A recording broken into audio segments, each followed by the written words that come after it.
قسط نمبر 22۔ عرفات میں پہنچنے کے بعد ایک عجیب سا سکوت طاری ہو گیا، جیسے پہاڑوں میں سے لاکھوں چشمے، ندیاں، نالے شور مچاتے ہوئے تیزی سے آئیں اور دامنے کو پر ان کا پانی ایک وسیع میدان میں پھیل کر ساکن ہو جائے۔ اس سکوت کی وجہ یہ تھی کہ عرفات میں صرف قیام کرنا ضروری ہے، خالی قیام۔ اس قیام کے دوران چاہے آپ چائے پیتے رہیں، کام کرتے رہیں، تاش کھیلتے رہیں یا نوافل پڑھتے رہیں، یہ آپ کی اپنی مرضی پر منحصر ہے۔ یعنی عرفات کا قیام بذات خود ایک خلا ہے۔ ریچول درخت کی مصداق ہوتا ہے۔ اس کی خوبصورتی اس بات پر موقوف ہوتی ہے کہ وہ ٹہنیوں اور پتوں سے لدا ہوا ہو۔ بیاہ بنیادی طور پر ایک مذہبی اور قانونی معاہدہ ہے، لیکن ہم نے اس میں رسم کی پھول پتیاں لگا کر ایک رنگین ریچول بنا رکھا ہے۔ رسم کی پھول پتیاں جس قدر زیادہ ہوں گی اسی قدر ریچول میں رنگ پیدا ہوگا۔ اس لحاظ سے حج ریچول نہیں۔ حج میں طواف، سعی اور جمرہ صرف تین ارکان فعالی حیثیت رکھتے ہیں۔ باقی قیام قیام قیام، منا کا قیام، عرفات کا قیام، مزدلفہ کا قیام، پھول پتیاں۔ بچپن میں سنا کرتا تھا کہ حج کے دن میدان عرفات میں پہنچ کر زائرین کا عظیم انبوہ چٹیل میدان میں قطاریں بنا کر کھڑا ہو جاتا ہے۔ قطاریں ہی قطاریں، قطاریں ہی قطاریں، قطاریں ہی قطاریں، زائر ہی زائر، زائر ہی زائر تا حد نظر، اور پھر بننے سجے اونٹوں کا ایک قافلہ جبل رحمت کی طرف بڑھتا ہے۔ گھنٹوں یہ قافلہ چلتا رہتا ہے۔ جبل رحمت کی چوٹی پر پہنچ کر ہر اونٹ اپنے مخصوص مقام پر استادہ ہو جاتا ہے۔ پھر جب کوئی صاحب خطبہ پڑھتے ہیں اور ہجوم احترام کے جذبے سے سرشار چپ چاپ کھڑا سنتا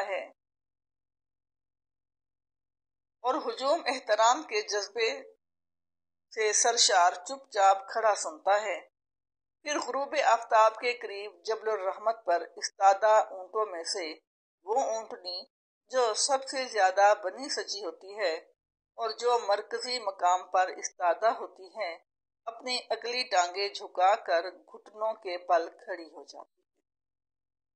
پھر آواز آتی ہے، حاجیوں کے حج قبول، جسے سن کر کوئی سفید رومال لہراتا ہے۔ جو زائر اس اعلان کو سنتا ہے وہ با آواز بلند اسے دہراتا ہے، حاجیوں کے حج قبول، ساتھ ہی وہ اپنا سفید رومال لہراتا ہے۔ آن کی آن میں عرفات میں لاکھوں سفید رومال ریروں کی طرح ہلتے ہیں اور لاکھوں زائرین خوشی اور انبساط سے نعرے لگاتے ہیں، حاجیوں کے حج قبول۔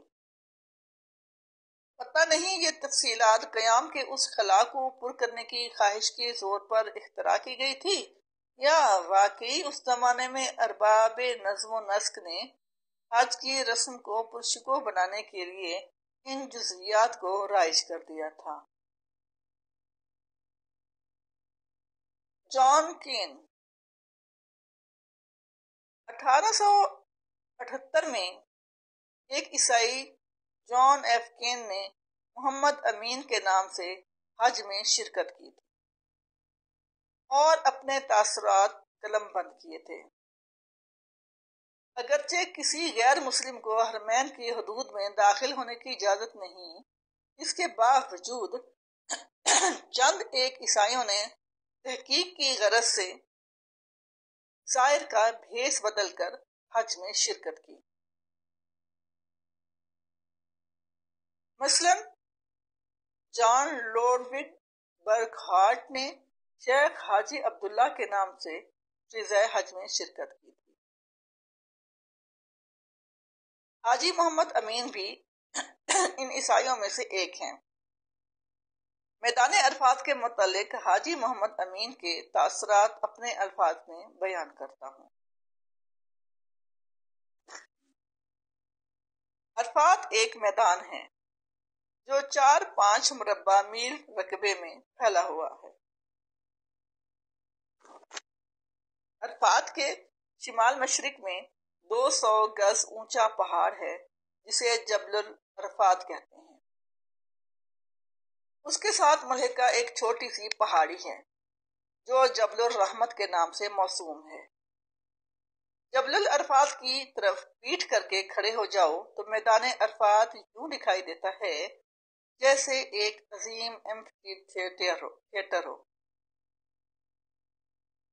اور ایسے محسوس ہوتا ہے جیسے لاکھوں آدمیوں کے ساتھ آپ ایک قدیم، عظیم اور عالی شان سٹیج پر کھڑے ہیں۔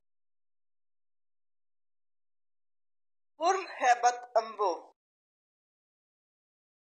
آپ کے سامنے ایک عظیم انبوہ ہے، ننگے کالے سروں اور سفید پیراہنیوں کا انبوہ، قطار در قطار انبوہ۔ اس ویرانے میں اتنے عظیم انبوہ کو دیکھ کر آپ کے دل میں حیرت پیدا ہوتی ہے۔ پھر آپ سوچتے ہیں کہ ان میں سے ہر فرد ہزاروں میل کا سفر کر کے دنیا کے کونے کونے سے وہاں پہنچا ہے۔ اس خیال سے آپ کے دل پر ہیبت چھا جاتی ہے۔ جبل الرحمت پر لوگوں کی اتنی بھیڑ ہے کہ کسی کا حرکت کرنا یا راستہ بنانا ممکن نہیں۔ پھر غروب آفتاب کے قریب جبل العرفات سے ایک نعرہ بلند ہوتا ہے جس میں اللہ اور محمد صلی اللہ علیہ وآلہ وسلم کے الفاظ واضح طور پر سنائی دے رہے ہیں۔ یہ نعرہ اس انبوہ میں یوں گونجتا چلا جا رہا ہے جیسے سمندر میں لہریں چل رہی ہوں۔ ساتھ ہی کسی نے پہاڑی سے سفید کپڑا لہرا کر اشارہ سا کیا۔ اس اشارے کے جواب میں لوگوں نے احرام کا اوپر کا حصہ اتارا اور اسے لہرانے لگے۔ ہر چند ساتھ کے لیے ہی عظیم گنگناہٹ لہر کی طرح جبل العرفات سے اٹھتی ہے، پیراہن لہراتے ہیں اور پھر مکمل سکوت طاری ہو جاتا ہے۔ ہر چند منٹوں کے بعد یہی عمل دہرایا جاتا ہے اور پھر سکوت طاری ہو جاتا ہے۔ یہ سلسلہ آدھا گھنٹہ جاری رہتا ہے۔ اس دوران میں ہجوم کا جذبہ طوفان بن گیا ہے۔ طوفان بن گیا ہے۔ لوگ جذبے کی شدت کی وجہ سے آپے سے باہر نکلے جا رہے ہیں۔ کئی ایک پر دیوانگی طاری ہے۔ وہ چیخ رہے ہیں، چلا رہے ہیں، ایک عظیم شور برپا ہو گیا ہے۔ یہ ایک ایسا منظر ہے جسے دیکھ کر ہیبت طاری ہو جاتی ہے۔ حیرت اور خوف کے ملے جلے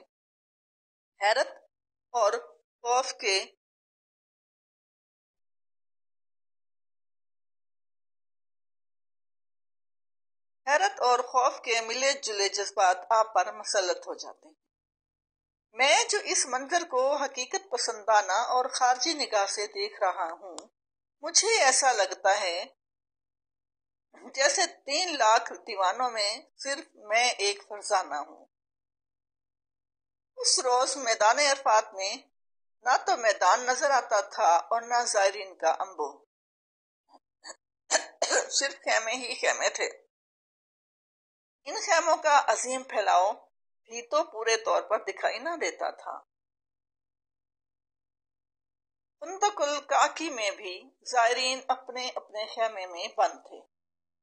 چند زائرین بڑے شامیانے کے نیچے چپ چاپ بیٹھے تھے۔ تسبیحیں چل رہی تھیں، ہونٹ ہل رہے تھے، چہروں پر اداسی بھرا سکون طاری تھا، کندھے یوں جھکے ہوئے تھے جیسے کوئی افتاد آ پڑی ہو جسے وہ صبر و تشکر سے جھیل رہے ہیں۔ رنگ رنگ دنیا میں رنگ رنگ کے لوگ ملتے ہیں۔ کچھ لوگ ایسے ہوتے ہیں جو منزل پر پہنچ کر عجیب سا سکون محسوس کرتے ہیں، تشکر کے جذبات سے لبالب بھر جاتے ہیں۔ غالباً ایسے لوگ بہتر قسم کے لوگ ہیں، لیکن پتہ نہیں کیوں میں ان میں سے نہیں ہوں۔ میں ان لوگوں میں سے ہوں جن کے لیے خوشی اطمینان اور سکون نہیں بلکہ ایک اضطرابی کیفیت ہے۔ منزل پر پہنچ کر میرا جی چاہتا ہے کہ خوشی سے ناچوں یا کھیلوں یا دھمال مچاؤں۔ خوشی کی شدت میرے لیے ایک فعال کیفیت ہے۔ فندق القاقی کے مہذب و متمدن لوگ ان کا وہ سکون میرے لیے سخت پریشان کن تھا۔ یہ درست ہے کہ وہ سب ذکر الہی میں مصروف تھے، لیکن ذکر الہی تو گھر بیٹھ کر بھی ہو سکتا ہے۔ تسبیح چلانا مقصود ہو تو کیا اس کے لیے ہزاروں میلوں کا سفر کر کے میدان عرفات میں پہنچنا ضروری ہے؟ نہیں، میں وہاں سے اٹھ بھاگا۔ میرا جی چاہتا تھا کہ میدان عرفات میں دوڑوں، بھاگوں، ریت اڑاؤں، جیسے کیس صحرا میں دھول اڑاتا پھرتا تھا۔ فندق القاقی کے خیمے سے نکلنے سے پہلے میں نے سوچا کہ قدرت کو بتا دوں کہ میں جا رہا ہوں، نہ جانے کہاں جا رہا ہوں، نہ جانے کیا کرنے جا رہا ہوں، لیکن جا رہا ہوں تاکہ وہ میری تلاش میں سرگرداں نہ ہو۔ روح بہروپ میں نے خیمے میں جھانکا۔ اندر قدرت اور ڈاکٹر عفت دونوں نفل پڑھنے میں مصروف تھے۔ جب قدرت نفل پڑھ رہے ہوں تو انہیں دیکھ کر یقین نہیں آتا کہ یہ قدرت ہے۔ ایسا لگتا ہے جیسے کوئی اور آدمی بہروپ دھارے کھڑا ہو، لیکن نہیں، بہروپ دھارنے کا سوال ہی پیدا نہیں ہوتا، کیونکہ اس وقت ان کا اپنا روپ تو ہوتا ہی نہیں۔ نفل یا نماز پڑھتے وقت ان کا چہرہ مسخ ہو جاتا ہے، یوں مسخ ہو جاتا ہے جیسے کانچ کا گلاس ضرب کھا کر ریزہ ریزہ ہو جائے، لیکن ریزے ایک دوسرے سے جڑے رہیں، الگ الگ نہ ہوں۔ ان کے چہرے سے ذہانت موقوف ہو جاتی ہے اور شخصیت کی وہ چمک جو عام زندگی میں ان کے چہرے پر آتی جاتی رہتی ہے، اس کی آمد کا امکان سرے سے ختم ہو جاتا ہے۔ اس وقت ایسا لگتا ہے جیسے اس شخص کو دانشوری سے دور کا واسطہ نہ ہو۔ اس وقت ان کے چہرے پر وہ نورانیت بھی تو نہیں ہوتی جو اللہ کے بندوں کے چہروں پر صاف نظر آتی ہے، جنہیں علم ہوتا ہے کہ وہ اللہ کے بندے ہیں، اور وہ اس احساس پر ایک انجانے مسرت سے لبریز ہوتے ہیں۔